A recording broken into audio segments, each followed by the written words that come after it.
To understand where we are, and I think this is now generally accepted, if we look at the lower left quadrant, I think it's generally agreed that the increased competition, millions of SKUs, multiple media channels, and so much shopper choice, combined with the internet, 24/7 full access of information, has changed the paradigm from what we would call the good old days when you had trusting and easy to reach shoppers and limited competition. I think this is generally agreed on how we've gotten to where we are. And where we are, I would describe as a world in which over 50% of the decisions to purchase are made in store. And I want to sort of emphasize that, dwell on that statistic here. At SmartRevenue, we conduct hundreds of thousands of interviews in store, and people sometimes wonder what is the percentage of in-store decision making and position that we take based on hundreds of thousands cross category. It varies by categories. That about 50+% of the decisions are made in store, which makes the in-store very, very important. And just as we were really settling in a year ago or so, the world has changed again. The economic prognosticators, I don't recall anyone saying that the Dow would drop this way, that recession would be this severe. So our economic circumstances, which affect everybody in this room, have changed dramatically. And we find ourselves in a world which I think is described by the lower left quadrant here, which is we have a society, a culture where so much of self-identity is based on the goods we purchase, the things we have, and yet we have a recession. And we've been calling that scenario living on the edge. That's where we are.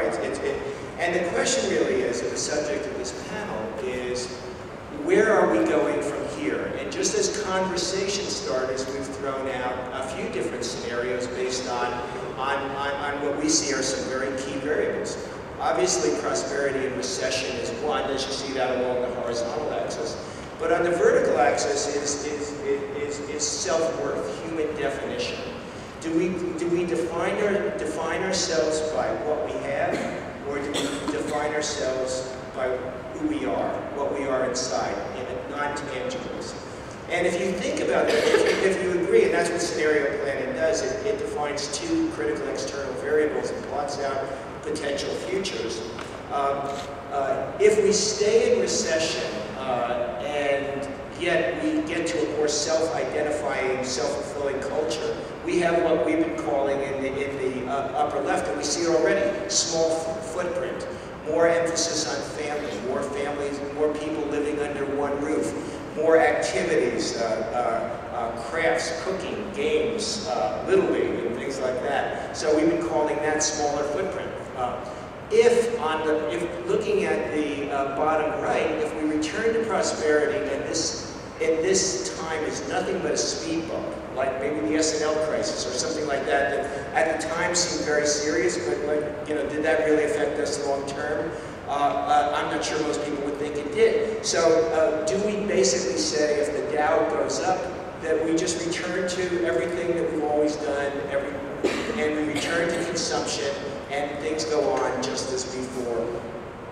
Or in the upper right, when we return to prosperity, have people changed? Will this change people? Is there a lesson learned? Will there be saying, yes, I have some money, but boy, I'm not going to spend it all. I'm going to save more, and when I do, it's going to be on quality, and it's going to be on a better life and authenticity.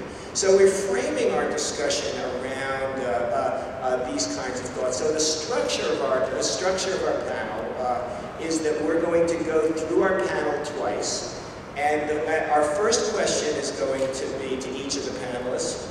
Well, what do you think the future is going to be? Each panelist has up to 5 minutes to sort of think big and say, what do you think is going to happen in the future? Then we're going to go around a second time, and then we're going to say, ask each panelist, how are you preparing for the future, or how would you recommend audience and others prepare for the future. And if all goes well and we stay within our time frame, we'll have about 10 minutes of interactive questions among the panel and from the audience. So we'll begin with Candace. Thank you, John.